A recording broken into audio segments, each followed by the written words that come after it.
Rewind, your week in review, is sponsored by the Wisconsin Realtors Association, bringing Wisconsin communities to life with great homes, businesses, and neighborhoods. The Wisconsin Realtors Association, the voice of real estate. This week on Rewind, your week in review, Pecatonica Superintendent Jill Underly defeated former Brown Deer Superintendent Deb Kerr to become the top schools chief in Wisconsin. The legislative budget writing process officially kicked off this week when the Joint Finance Committee held agency briefings on Governor Tony Evers' $91 billion plan. And a nonpartisan analysis found many of the bills Republican lawmakers floated to spend incoming federal COVID relief dollars may not be allowed under current guidelines. Rewind, your week in review for April 9th. I'm Briana Reilly. And I'm J.R. Ross.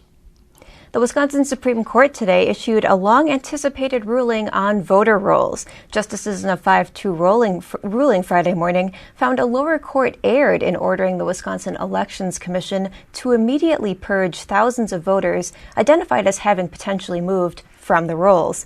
The majority agreed that it's up to local clerks and not the Wisconsin Elections Commission to remove the so-called movers from the list. Now, this case dates back to 2019 when the Wisconsin Elections Commission sent mailers to some 230,000 voters who had been flagged as potentially moved. And that's part of the state's participation in this national system called the Electronic Registration Information Center. At the time, the Wisconsin Elections Commission had planned to wait until after this most recent election, April 2021, to do the purge to remove those voters from the list because of errors that were or misidentified voters in the last round of purges. But the Wisconsin Institute for Law and Liberty, in a lawsuit, argued the removal should have happened within 30 days of the mailers being sent out. WC data shows that while 230,000 voters were initially identified as movers, the list is now down to around 70,000, none of whom voted in the 2020 presidential election. In the ruling, Hagedorn, Conservative Justice Brian Hagedorn, and fellow Conservative Chief Justice Pat Roggensack sided with the court's three liberals to issue the majority opinion. Anything stand out to you in this ruling, JR? One, that Hagedorn's decision is pretty clear cut, that it is the local officials who have the responsibility to maintain the rolls. And in his wording, there's no reasonable argument otherwise. Now, Conservative Justice Rebecca Reilly took issue with that. She believes that reading the state law in a whole suggests that the Commission has a responsibility to help, or a role at least, and maintain the voter rolls. Also, she noted that the Commission has before participated in cleaning up these rolls. There's kind of an interesting subtext here. Remember, when the Ozaukee County judge first issued this ruling that the Commission must immediately, essentially, clean up the rolls, the Commission deadlocked 3-3 on whether to actually go forward with that because they were going to appeal that ruling and said, hey, we don't know for sure it's going to stand.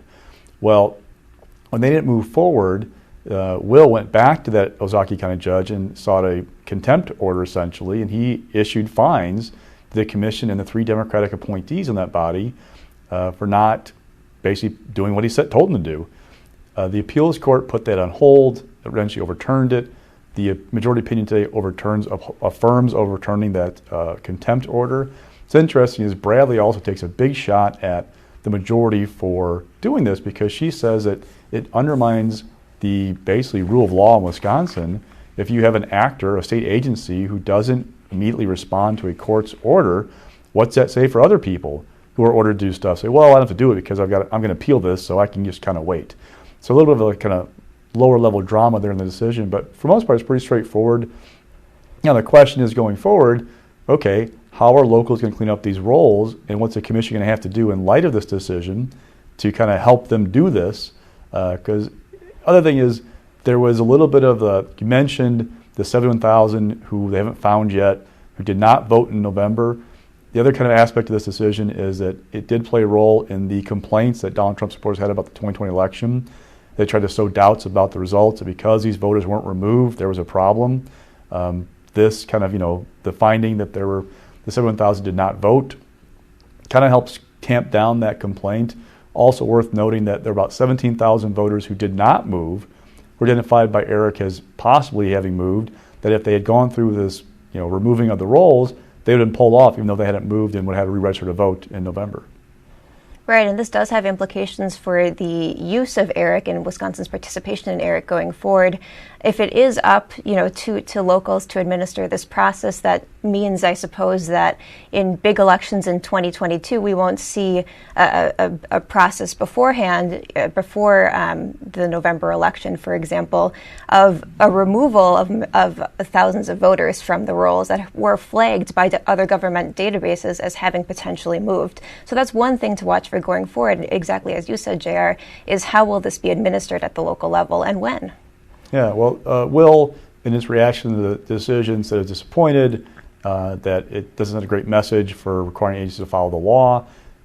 The group suggested the legislature needs to go ahead and fix this. Now, we have a state legislature right now that's involved in all kinds of election law changes it wants to make, at least Republicans want to make, and there is about zero chance of agreement between Republican lawmakers and Democratic Governor Tony Evers on those changes. I don't know the chances of a fix to this issue getting through amidst all the other stuff they're talking about. I mean, yeah, there could be a legitimate question about how this should be administered, if they should clean up the law, but there's just not really a working relationship between the Republican legislature and Democratic Governor Tony Evers to get something like this done in the near term. That's right. Moving on to state election results this week, Jill Underly won the race for State Superintendent of Public Instruction. Jill Underly, a Pecatonica superintendent, was backed by Democrats and the state's teachers union, the Wisconsin Education Association Council. She won 58% of the vote over former Brown Deer Superintendent Deb Kerr, according to unofficial returns. That was the only statewide race on the ballot on Tuesday. Turnout was around 20% statewide. Now down ballot in other election results, we saw Republicans win in the 13th Senate District and the 89th Assembly District, both open seats. In the 13th, Representative John Jagler beat Melissa Winker to succeed now Congressman Scott Fitzgerald in the seat. In the 89th, Elijah Behnke is joining the legislature, and he succeeds former Representative John Nygren, who retired back in December. In the Court of Appeals races, we also saw conservatives win the two contested races. Shelley Grogan beat out Judge Jeff Davis, an Evers appointee, in the 2nd District. And in the 3rd District, Gregory Gill won. With Underly's win, Democrats have won 10 of the last 11 contested statewide races in the past 4.5 years. The exception, of course, being spring 2019, when conservative, now Justice Brian Hagedorn won that election, surprising many people. JR, do Democrats see this latest victory as evidence that they have momentum heading into 2022? Well, they're going to sell it as such, but let's kind of back up for a second. DPI races are not great indicators of what's going to happen the following year. Just like spring races in general aren't great indicators of the following year what's going to happen. 2019, Brian Hagedorn won. In 2020, Joe Biden won. Things like that happen. It's a different electorate in April than it is in November. So there's that. Number two, the DPI race is a unique beast onto itself in Wisconsin politics because for as long as I've been up here, the candidate that had the backing of the state's teachers unions basically won this race, had a flawless record winning this race. You also see Democrats are much more interested in this campaign than Republicans are. You've seen it before where Democratic groups get much more involved than Republican ones do. It's the same story year after year where Republicans kind of go, okay, maybe we have a shot this year if we do A, B, and C, but they only go kind of a half-hearted effort into trying to actually win the race. So it's a different kind of contest. So yes, it'd be great for Democrats. They're on a roll in Wisconsin in terms of winning elections. But does this mean that 2022 is going to be a Dem year in Wisconsin? No, don't read that into like what's going to happen in 18 months of what happened this past Tuesday. Some of the down ballot results, too, really did stick out to me. Even though conservatives, obviously lost at the DPI level, they added some judges. They made inroads into local school boards and local governments in general. I think I saw the WisRed group, that conservative group, as well as Rebecca Clavish's PAC. Rebecca PAC, their backed slates of candidates won, a few dozen races. Also, sort of in the local election side of things, I was looking at referenda results from schools, and we saw 60%, or I think 42 of 70 were approved, which is a little bit lower than we saw in recent years, where approval rates were around 80 to 90%. So that's sort of an interesting thing I'm keeping an eye on. Jared, what dimension do those down ballot results add to sort of your assessment of the election? Well, in the appeals court races, you had conservatives winning conservative districts, so that's not really a surprise. A little bit of an interesting thing that Shelley Grogan, the 2nd District, beat Jeff Davis by a fairly healthy margin. Davis ran an interesting campaign. It was more of a traditional judicial campaign where you tout your endorsements and your support and your qualifications, which that's all we used to talk about Supreme Court races years ago and appeals court races. Well, now Shelley Grogan ran a clearly partisan race where she appeared with Republican activists and elected officials and ran as a Republican. The reality is those races have always been partisan. They just kind of were under the surface. It's more of an open embrace of that partisan approach, and it worked because it's a conservative district in the 2nd District Court of Appeals. One thing that really stuck out to me was looking at those legislative elections and the special elections. You know, it wasn't a surprise that Jagler and Benke won. What I was watching was the margins, and that's because Donald Trump won the 13th Senate District by 20 points in November. Jagler won like by around 7.5. Now, caveat there was a guy named Spencer Zimmerman who was a perennial, and I mean perennial candidate in special elections for legislature. He runs, even if it's not like the district he lives in, and it often is not, he's still on the ballot. Well, he ran as a quote-unquote Trump conservative on the ballot Tuesday. He got 4.5 points. Okay, even add that to Jagler's number, and he's still not at the 20-point win that Trump had in November. Likewise, I think Trump won Benke's just like by 30 points. Benke won by like 24, 25, something like that. What I'm getting at is, are there any signs in these elections that the Trump voter is disengaged a little bit in Wisconsin, or dispirited, that the Republican base is not really engaged right now because of a hangover effect from November? Now, it's anecdotal evidence so far. These are special elections. You got to be cautious reading too much into it. That said, I heard stories of Republicans on the doors where they get voters saying, well, you know, Dominion Voting Systems runs the election anyway. They're going to flip votes for Democrats. Or what's it matter if I vote? It doesn't matter. It's all rigged anyway. And again, anecdotal, small sample size. But when you're talking a 50-50 state like Wisconsin, if that discontent in the Republican base continues until November of next year, every little bit, you know, helps or hurts. So if you got a couple, 3 points Republican base feeling like it doesn't matter or I'm not engaged, you know, that's not great for Republicans. Again, it's small sample size. November 22 is 18 months away, but just keep an eye on that. Does the base get back engaged for Republicans, or is this hangover continue after what they saw in November of 2020? Right, and at the DPI level, I think there's a question of whether, you know, Deb Kerr was trying to run as, still identifying as a Democrat who didn't support President Trump, but still trying to vie for conservative votes. So there was a question of whether she was able to, and you know, obviously it turns out she wasn't able to effectively do that, but that's another dynamic that sort of came into play on Tuesday. Yeah, we often talk in politics about like candidates having a lane. You know, like Jill Underly ran as a pro-public school, pro-union candidate, and she's stuck in that lane. There's no two questions about who she was, who she was backed by. She was running as a Democrat, essentially. Kerr, though, started out trying to be all things, all people, like some people tell me, you know, trying to say, I'm a Democrat, I voted for Joe Biden, but I'm also going to run on supporting voucher schools, and I want to get kids back into school in person learning now.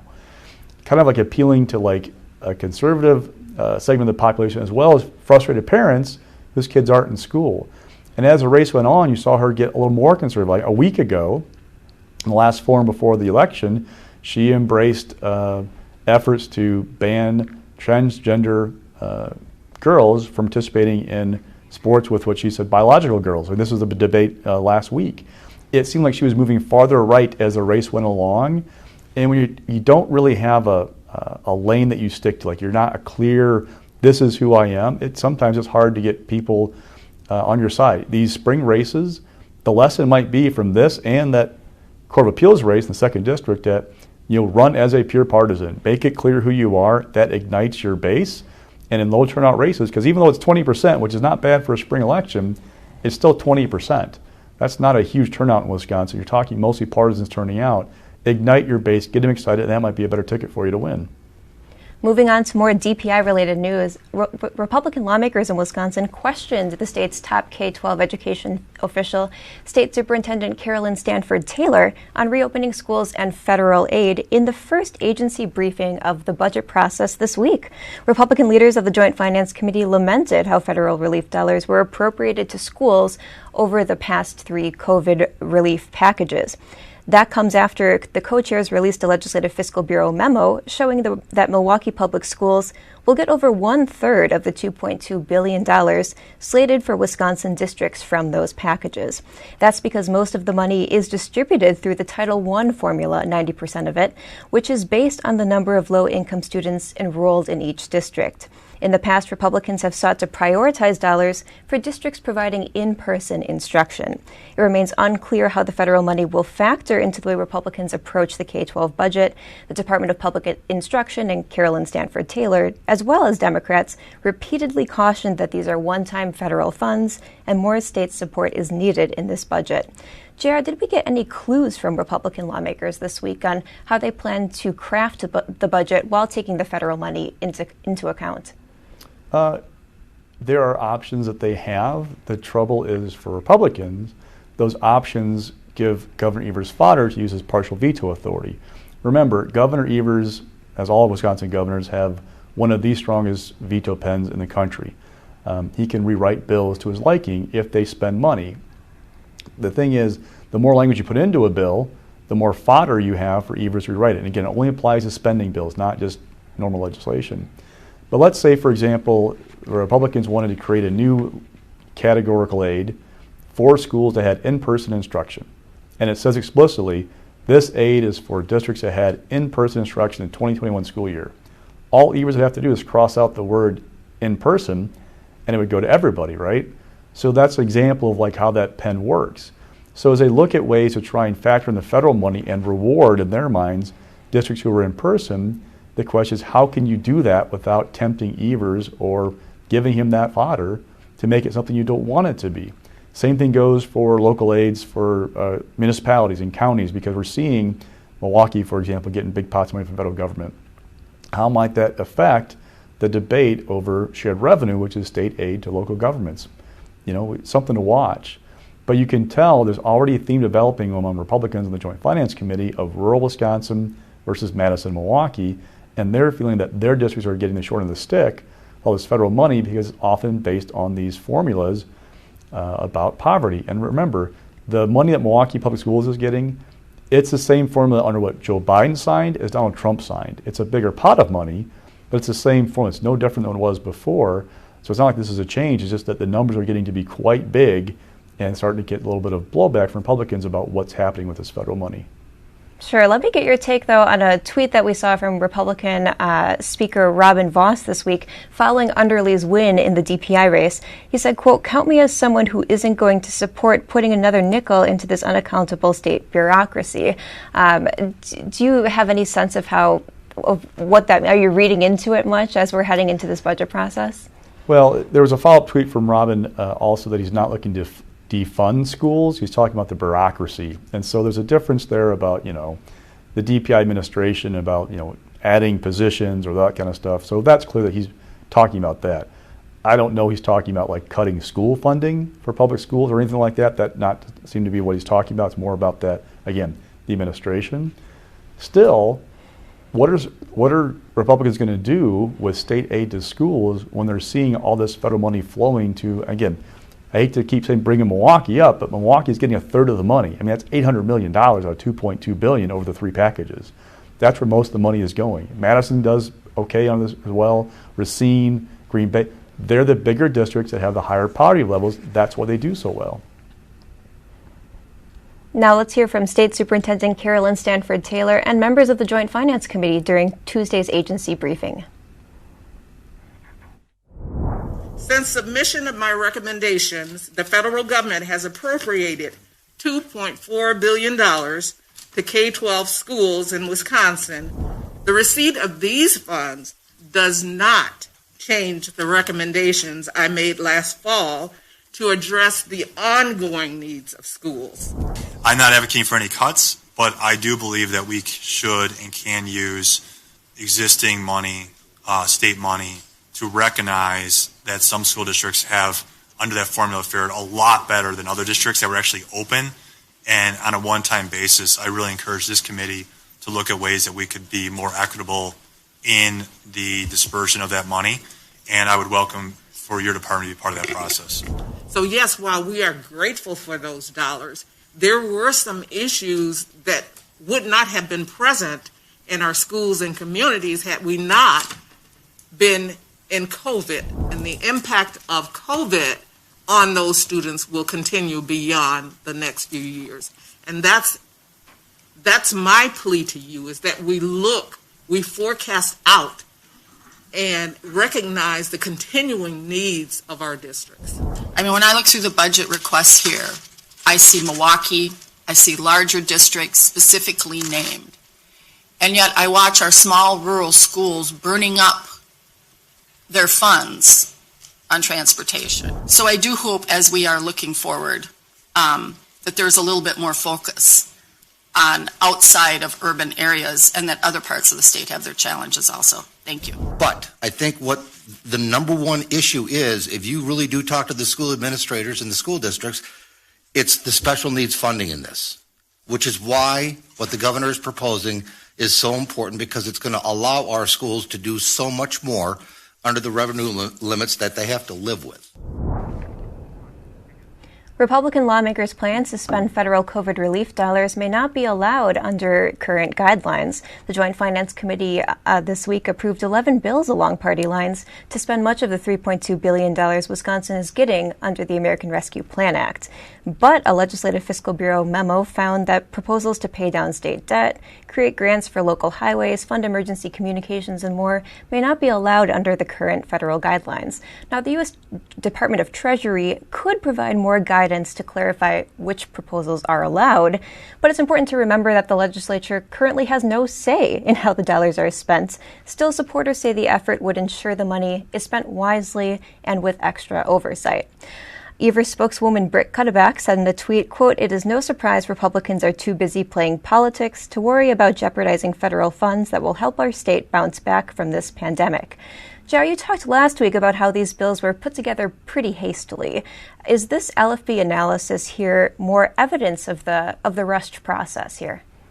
A little bit, but remember too, big picture, they're not going to become law because governors are not going to sign these things. So it's kind of an academic exercise to go over these bills with these LFB analysis. Now, a couple things to note, like for example, the property tax provision that Republicans want to do. So they want to take about $1.1 billion of the money and do essentially a 10% tax rebate to homeowners. The LFB analysis said that this appears to be an allowable expense right now under what the federal government set down. But without further guidance, they can't give final sign off on it. Now, in talking to Republicans, I mean, they're like, look, we wrote these bills with the help of the Fiscal Bureau, so these all should be okay. And Devin LeMahieu, Senate Majority Leader, in his testimony to the Finance Committee about these bills, called the LFB analysis basically speculation at this point.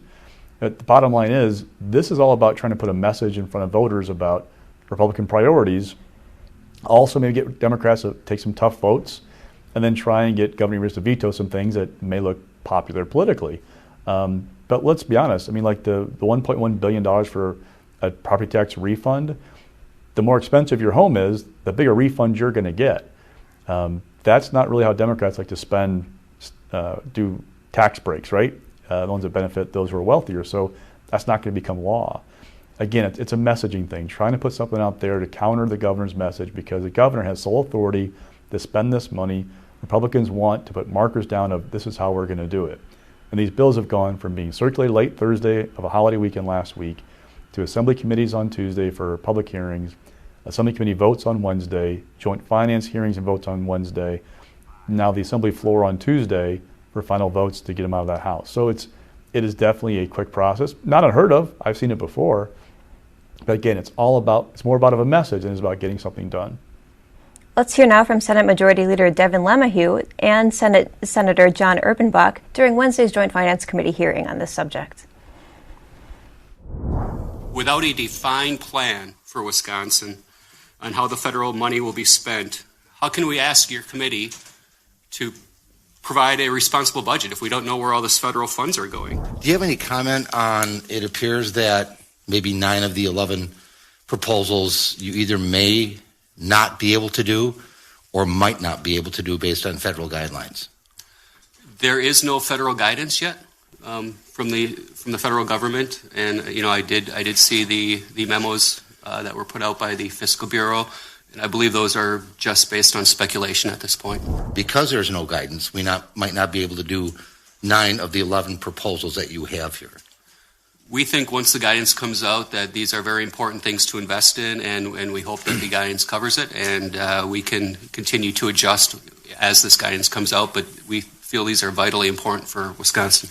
If the money could go out sooner to where it needs to be, are you in favor of that, or would you rather do it through the legislative process, which we know is going to take a little while? I think we'll get a better product if we go through the legislative process. So if it takes an extra week or two, I think we can take that time to make sure we're spending the money most wisely.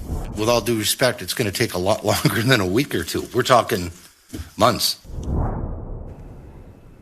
We have some mixed COVID-19 news this week. On one hand, Wisconsin recorded the highest number of new COVID-19 cases in 2 months on Thursday. Also, the state's 7-day average of cases was twice as high as 1 month ago at 733 compared to 390. On the other hand, though, officials began vaccinating all Wisconsinites 16 and up on Monday, and over 1/3 of Wisconsinites have received at least 1 dose of the COVID vaccine. Meanwhile, in Madison, the COVID-19 mass vaccination site received FEMA support on Wednesday, increasing the number of vaccinations per week by 1,400 doses. Another community-based vaccination clinic is set to open on April 13th in Douglas County. The recent surge in new cases is driven by COVID-19 variants and infections among children. Let's hear now from Dr. Ryan Westergaard and DHS Deputy Secretary Julie Willems-Van Dyke on this. Compared to a month ago, our 7-day average is 100% higher. 100%, a doubling. It was 380 the week of March 10th. It is now, as Julie said, over 700. So this is a real trend. We are in a new phase of the epidemic that is clearly worse than we were before. And it's transmission among young people who are driving the change in the curve. We are not ready to go back to life pre-COVID, right? We continue to, as you've heard both of us say, when we are together, we need to continue to wear masks. We need to continue to social distance. We are not ready for huge mass gatherings yet. And we need to be cautious as we move forward. I want to be really clear that there may not be a statewide mask mandate anymore, but that doesn't decrease 1 iota the need for everybody to behave as if there is a state mask mandate. The worst thing in the world we can do right now is say, no mandate, no mask, because we are, as has been said here, seeing spread of variants, and we need to use the mechanisms we have in place to prevent spread. So Dr. Westergaard, what would you add to that? I'm very uncomfortable with the idea of loosening anything, with the exception of the guidance we've received from CDC about limited indoor gatherings among fully vaccinated people in households. I don't think we should be changing anything. On to stock picks. What's rising this week, JR? Ben Wickler, state party chair for the Democrats in Wisconsin. Look, education is a priority for Democrats. Number one. Number two, Tony Evers used to be state superintendent. This is an important race for them. That's part of the reason why they put $1 million basically into Jill Underly's campaign. Don't forget, though, the benefit for Wickler, who's going to run for re-election state party chair later on this year. Maybe he has higher ambitions than being state party chair within the national party apparatus. It's easier to make the case to keep investing in Wisconsin to donors if you keep winning. 2022 is going to be a much bigger deal than 2021 with a governor's race and Senate contest and the ballot. Winning now helps Wickler make the case, the continued case, for donors to keep opening their wallets for Wisconsin's Democratic Party. And mixed? Derek Van Orden, a Republican, is back for round 2 versus Ron Kind, even though we don't know the lines of that district yet. Look, Van Orden getting in now helps scare off other Republicans from a primary. You'll see the NRCC, other Republican groups get behind him and give him money. The issue, though, is we don't know what that district's going to look like until after the new lines are drawn. And that might not be until sometime a year from now. So until you see those lines, hard to get excited about this race because we don't know what the confines are going to be. If the seat stays the same or it gets better for Democrats, Kine's probably in good shape. If it gets worse for Democrats, helps Ben Orden. 2, we don't know if the Trump voter will turn up without Trump on the ballot, and the Trump voter helped make the 3rd much more competitive than it had been in the off year, so that's another factor for Van Orden to worry about. And falling. School choice advocates, look, when Tony Evers was state superintendent, they had somebody who was almost like agnostic about the program, right? Jill Underly is more antagonistic. She ran saying that she wants to basically do away with it and thinks that it's competing for dollars with the public school system. That's not right. A state superintendent can't just do away with the choice program on his or her own. What they can do, though, is put up bureaucratic hurdles that make life more difficult. This is another example where we hear Republicans every 4 years say we should have done more in the DPI race, or there's an opening there, and just not being able to find the right combination to win. And this is one of the impacts. You have somebody now, the choice program that most Republicans back is not going to be a friendly hand for them going forward. Thanks, JR, and thanks for tuning in this week. I'm Briana Reilly. And I'm J.R. Ross. And that's Rewind for April 9th. Rewind, your week in review, is sponsored by the Wisconsin Realtors Association, bringing Wisconsin communities to life with great homes, businesses, and neighborhoods. The Wisconsin Realtors Association, the voice of real estate.